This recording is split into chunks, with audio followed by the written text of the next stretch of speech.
What is up, everyone, and welcome back to Inside the Lines. A lot to get to today, including giving my final Super Bowl prediction, going through what happened week one, and giving my predictions for week two. So not going to take too long to just dive in and jump right into it. Let's take a look at what I believe is going to happen in the AFC this season.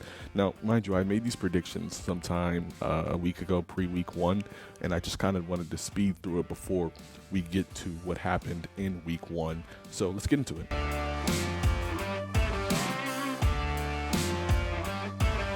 So similar to how I had things with the NFC previews and predictions, here in the AFC, I'm giving you kind of like a summary, a full comprehensive list of all the teams in the conference, their records, who I think is going to the playoffs, and kind of going to go through what I think is going to happen in the playoffs going forward. So in the AFC West, I had Kansas City finishing with a AFC best, honestly a league best 12-5, 5-1 division record, 8-4 conference record, having them going into the playoffs. I had the Chargers in second place in that division, the Broncos in third, and then the Raiders finishing last in that division.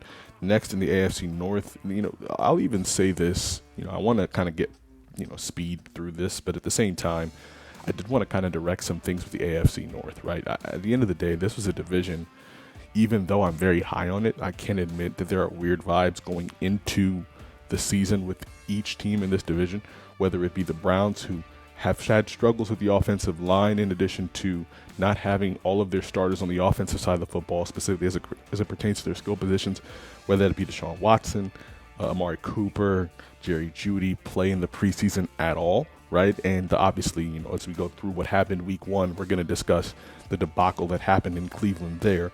But, weird vibes there in Cleveland, weird vibes in Baltimore, given how much they've lost on that team in general, that I'm not sure people are really accounting for, specifically as it pertains to that defense, losing Mike McDonald, losing guys like Jadeveon Clowney, losing guys like a Morgan Moses and a Kevin Zeitler, along with Patrick Queen, Geno Stone, Delshon Phillips, and even the running back Gus Edwards. A lot of lost pieces, key pieces to me on that Baltimore Ravens team that was so good last year and was able to capture the number one overall seed in the AFC a season ago. So weird vibes there.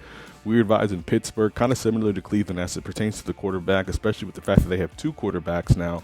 I am a little bit higher on Justin Fields than I am on Russell Wilson coming into the year, and I do think it looked relatively decent in Atlanta when they played week one, right? And then Cincinnati, Cincinnati might have the lowest vibes of all the teams in this division, specifically as it pertains to pre-week one, right? The whole Jamar Chase and T. Higgins saga, guys also, like a Trey Hendrickson wanting a trade earlier in the offseason, in addition to Joe Burrow and his wrist, in addition to the fact that I was concerned about their run defense, with some of the departures that they had this offseason, specifically as it pertains to a guy like DJ Reader and others. So I'm just, weird vibes across this division altogether. But at the end of the day, I'm still high on most of these teams. I'm not giving up hope. I'm not running away, right? I'm still high on most of these teams, all four of these teams going to the playoffs in that division. Next, if you take a look at the AFC South, obviously the Houston Texans, a team that, not just me, most are very high on entering the year.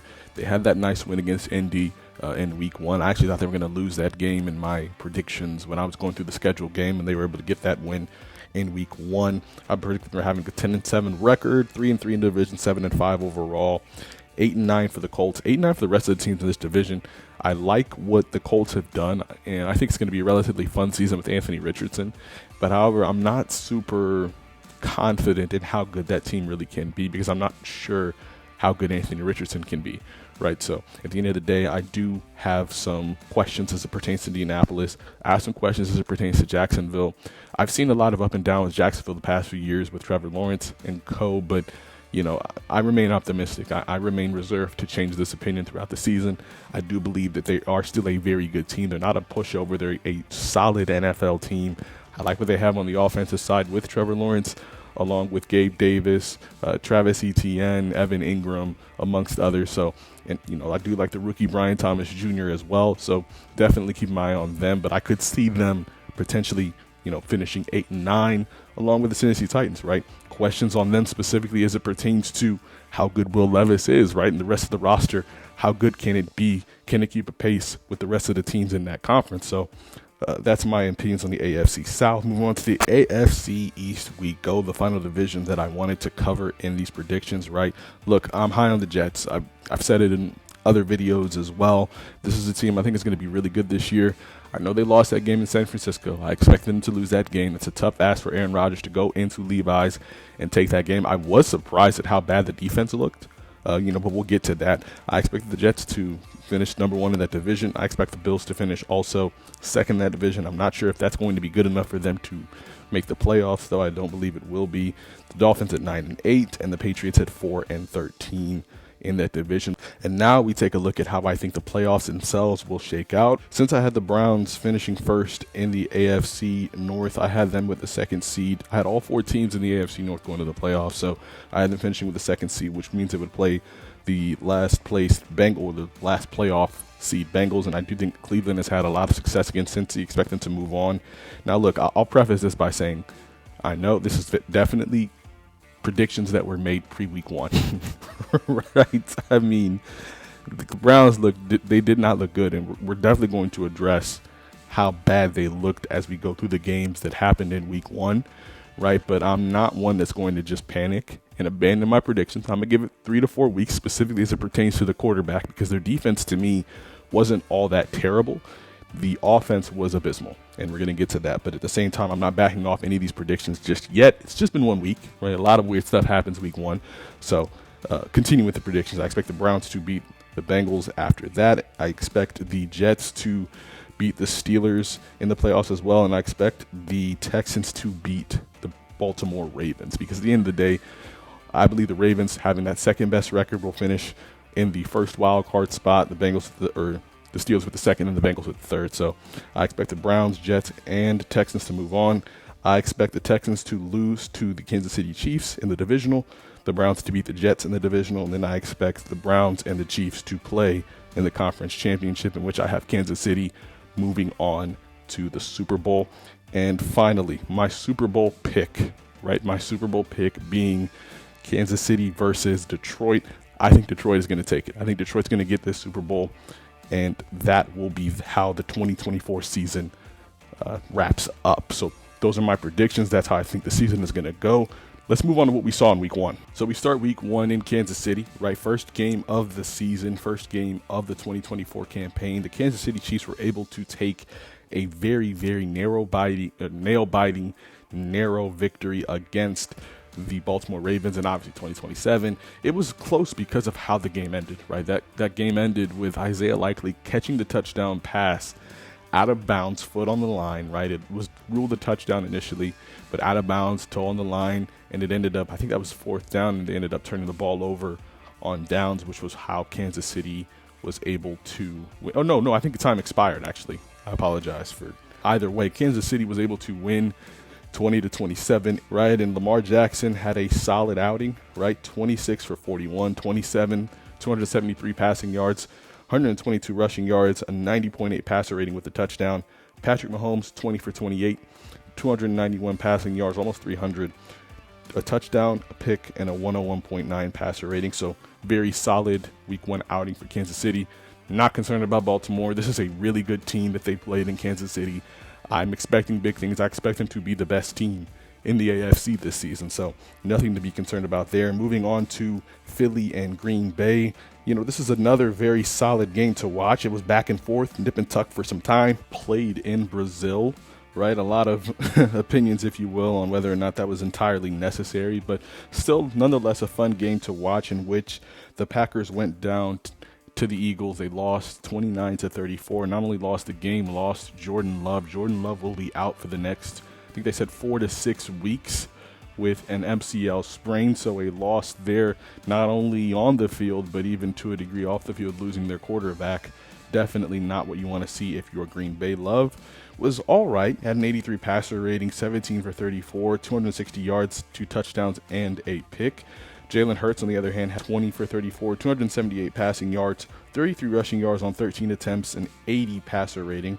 2 touchdowns and 2 picks as well. Saquon Barkley was the story of the game, though.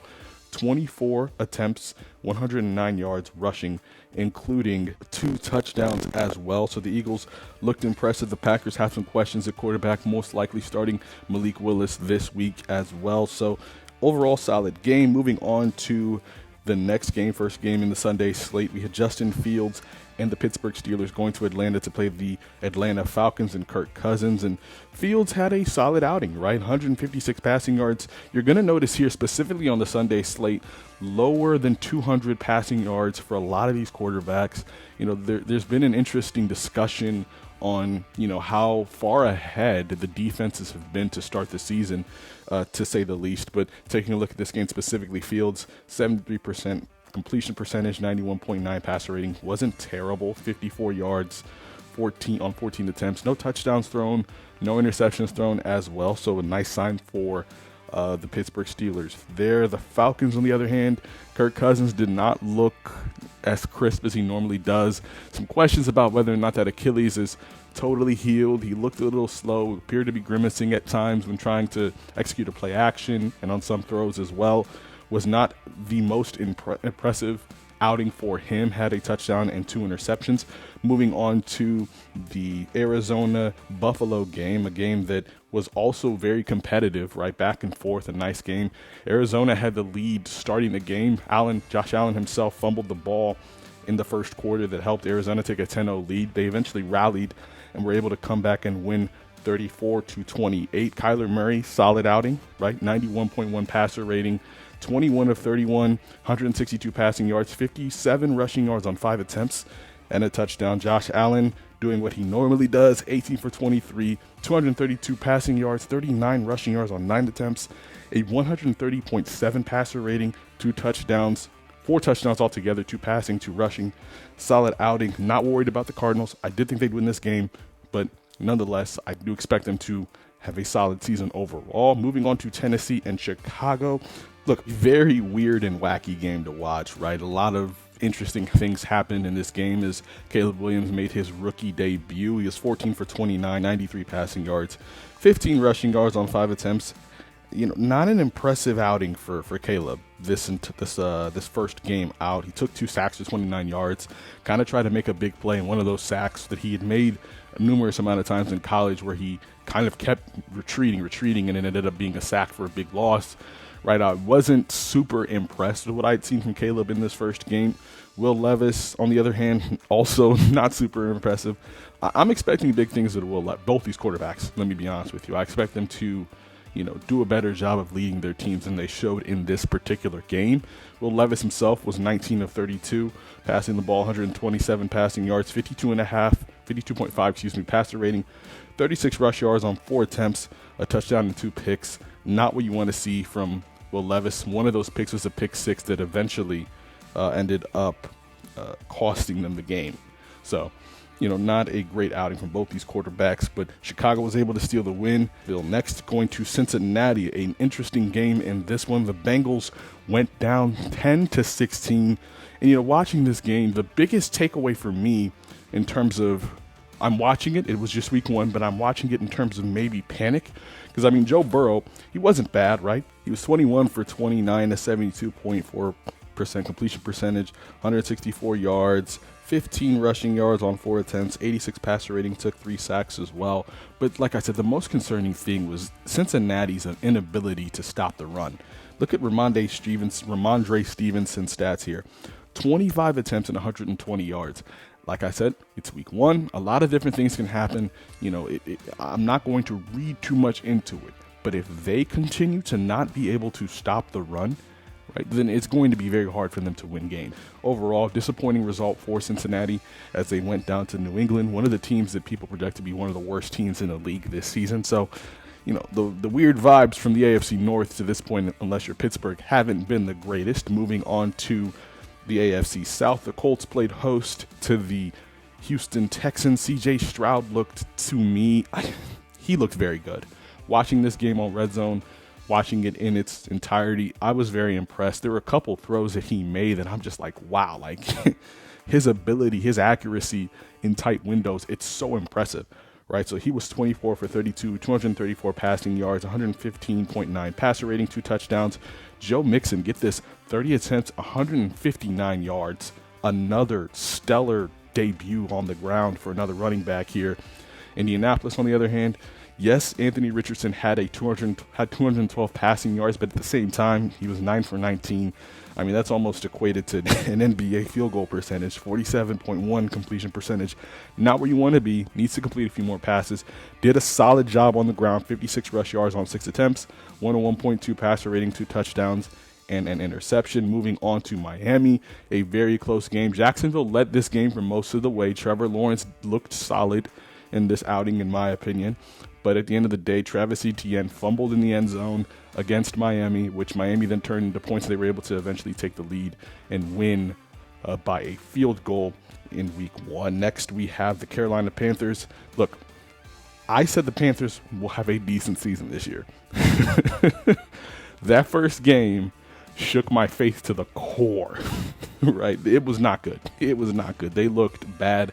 I maintain that Bryce Young can still be a solid quarterback in the NFL. I was very concerned of what I saw in week 1, but it's week 1. Like I said, I'm not going to overreact. We're going to see how it looks in week 2, but they got routed. They lost 10-47. Derek Carr, solid outing, 19 for 23, an 82.6 completion percentage, 200 yards, 3 touchdowns. He looked good. Bryce Young, you see the numbers there, not so good. Moving on to New York and Minnesota. So in New York, the Minnesota Vikings looked very good, right? Sam Darnold had 2 touchdowns and interception. Aaron Jones, 14 attempts for 97 yards, and they won 28-6. Daniel Jones, look, man, I strongly believe this is his last season in New York, and this is not a good start. Like he's, I said I have faith in Bryce Young. I have faith in Justin Fields, Deshaun Watson, eventually maybe Deshaun Watson. We'll get to that, right? But Daniel Jones coming into the year, I have no faith in. And I don't think he played particularly well, right? 2 picks, 22 for 42 completion percentage, 186 yards, a super low passer rating. Not an impressive outing at all. But Sam Darnold looked solid, right? 2 touchdowns and an interception, 113.2 passer rating. You have to like what you saw from him. Moving on to the Chargers and Raiders. This was a interesting game in itself. When you take a look at how well J.K. Dobbins ran that football, 10 attempts, 135 yards. Not a great showing for Justin Herbert, only 144 passing yards. He had a touchdown as well. Gardner Minshew played a solid game as well, 25 for 33, 257 passing yards. At the end of the day, the Chargers, this is how they're going to do it, right? Running the football, solid defense. I think this is their formula. I think it's going to be their staple. It's the staple of a Jim Harbaugh team, and I expect it to continue going forward as well. So nice win for them. Moving on, Seattle beat Denver to no one's surprise. Geno Smith had himself a very solid outing, 18 for 25, 171 passing yards, a touchdown and a pick. But, when you take a look at Bo Nix debut, 26 for 42, 138 passing yards and 2 interceptions. Not a great start to his career, but I'm not low on Bo Nix, right? I'm not low on Bo Nix and, Sean Payton, that combo, but I do think it's going to be a bumpy season for them as they start to kind of build up that foundation in Denver. But, Seattle was able to get that win at home against Denver, and now we get to it, right? This game of the week, America's game of the week on Fox. The Cleveland Browns came out and laid an egg against the Dallas Cowboys. Dallas looked super impressive. Maybe not as much their offense, right? I do think Cleveland's defense did as well as they could in terms of when you take a look at what they allowed, right? They had 2 true possessions where, the ball started in Dallas territory and they gave up a touchdown off those possessions, right? They had 2 of those possessions, so they gave up 14 points altogether, in my opinion, all 14 true points, because at the end of the day, turnovers, there was a punt return for a touchdown that put them in a position, that put Dallas in a position to where they were in scoring position, and Cleveland had held them to field goals. To me, I'm not going to put as much weight on the defense in terms of bearing responsibility in the loss, and I'm putting it all on the offense. Look, I said there were some vibes coming in, and I'll be honest, right? At the end of the day, when I came into this season, I was high on the Browns. I'm not going to say that I'm not now, but I'd be lying if I said my faith wasn't shaken, right? Coming into the year, how I viewed Deshaun Watson specifically at that quarterback position was average, right? When you take a look at what Cleveland needed to win last year, specifically when he was quarterback, or Joe Flacco or whoever it was, they just needed average quarterback play. And to me, in the last 3 full games he played last season, he was sometimes maybe not even average, maybe above average, right? 5 touchdowns, a pick, a 101.9 average passer rating in those last 3 games, which included a game against Baltimore. So I thought, hey, if they got that level of play, there's no reason why they can't go far in the AFC, specifically versus the teams in their division and, you know, the rest of the conference, aside from the Chiefs, of course. I did not expect to see what we saw on Sunday. I mean, 24 for 46, 169 passing yards, a touchdown, 2 picks. It's not going to get it done. And watching the game, this looked like a team that wasn't even ready to play, right? Some receiver, clearly he wasn't on the same page with his receivers. A ton of offensive line penalties, specifically illegal procedures, some holdings, some false starts. This offense looked so out of sorts. It was embarrassing. It was almost laughable watching that game. So, you know, I was very shocked to see how bad they came out. And look, like I said, I'm going to give the 3 weeks that I'm going to give. I'm not going to just abandon ship and run. I'm giving this team 3 weeks. Under normal circumstances, if they just looked normal bad, I would say, okay, it's just week 1, give it 4-6 weeks. No, they looked so bad, I could not comprehend what I'd seen that Sunday, man. So, you know, a bad outing from the Browns' perspective. From the Cowboys' perspective, Micah Parsons did so much for that team. A lot of QB pressures, a lot of QB hits, and the sack to go along with it. He set the tone for that defense, and he was unquestionably, to me, the best player on the field in that game. So solid outing for Dallas, right? I wasn't super impressed with what I'd seen from Dak Prescott and co on the offensive side, but Cleveland's offense, was so bad it really didn't even matter. So a good win for Dallas. We'll see what happens week 2 against New Orleans, and we'll see what happens with Cleveland. Keep my eye on Cleveland specifically as we go forward week 2 against Jacksonville. Moving on to Tampa Bay and Washington, a solid outing for Baker Mayfield. 289 passing yards, 146 passer rating. Look, 4 touchdowns. He looked good. You can't deny he looked good. Jaden Daniels, 17 for 24, 184 passing yards. Not a ridiculously bad debut for Jaden Daniels. I wasn't super disappointed in what I'd seen. I don't know. I'm iffy on him. I don't know what to expect coming into this season, and we're going to keep our eye on Washington going forward as well. But moving on to the Rams and the Lions, a very fun game to watch. It went down to the wire. The Lions took it in OT. Goff had a very solid game. Lions, this is my Super Bowl pick after all. So, you know, expect them to look better going forward in week 2. And then the last but not least, the Jets going to San Francisco. A interesting watch because I was shocked at how bad the Jets defense looked, right? I mean, this is their staple. When we talk about the New York Jets, they had finished 7-10 the last 2 seasons with anemic quarterback play because their defense had been so good. So coming into this game and seeing how bad they looked against Brock Purdy and the Niners, a team that didn't even have Christian McCaffrey and had this rookie, Jordan Mason, go off for 147 rushing yards, I was a little surprised, right? That being said, Aaron Rodgers to me did not look bad at all. I mean, I know there are some people that are saying he did and he didn't based off the stats, but at the end of the day, I get it. There were only 1 or 2 drives that resulted in points for these 2 teams, or touchdowns for this New York Jets team. But at the end of the day, I was not unimpressed. I thought he looked good. The mobility wasn't where I feel like it needs to be. Maybe that'll come, maybe it won't. But, I mean, boy, he can still sling that thing, man. He can still throw the ball. He can still place it in tight windows, and he is so good. The best quarterback at free plays, which is how they scored one of their touchdowns on Monday. So that wraps up week 1.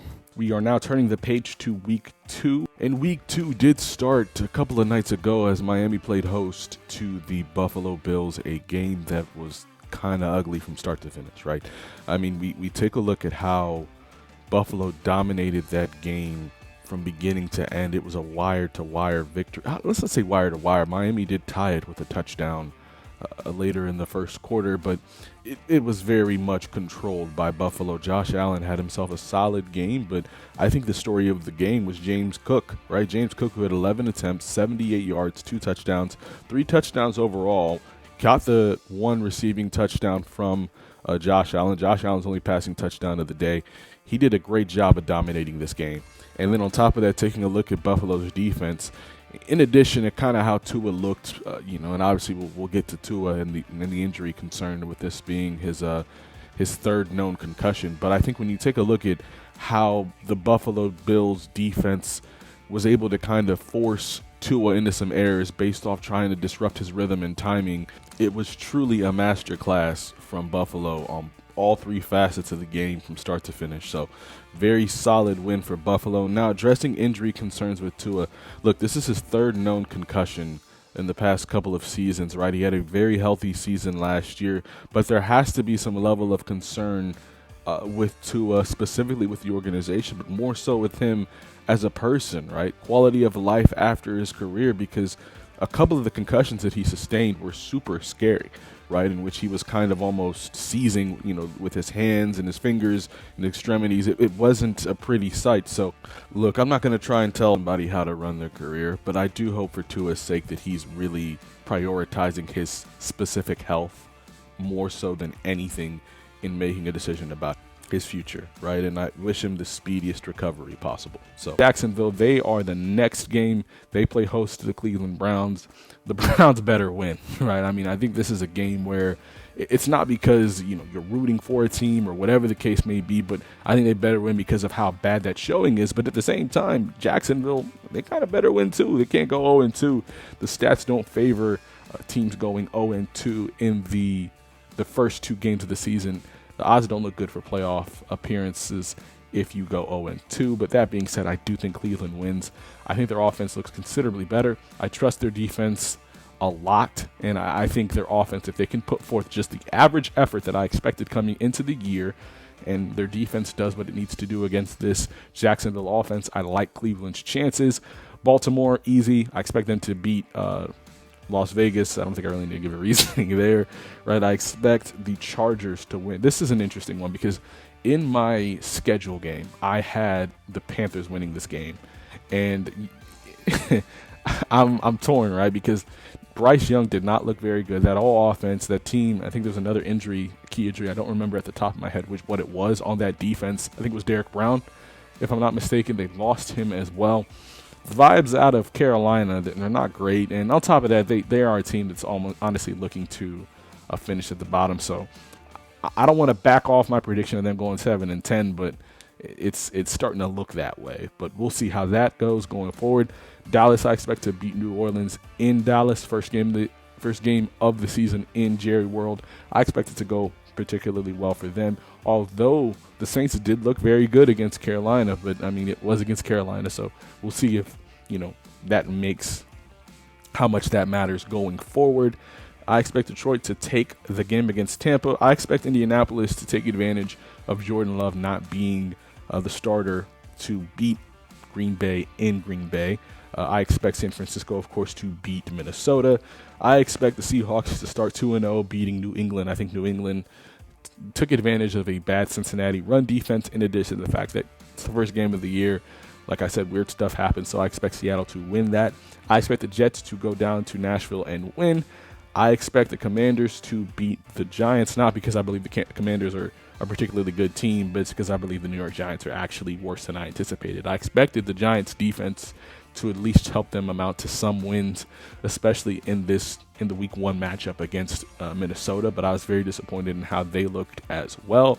I expect Arizona to get their home win against Los Angeles, the Los Angeles Rams, who just lost to the Detroit Lions. I expect it because this is their first home game in Arizona.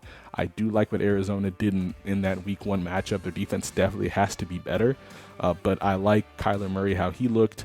I liked Michael Wilson, James Conner, how that offense looked. It looked very fluid, and I think it's going to continue going into week 2.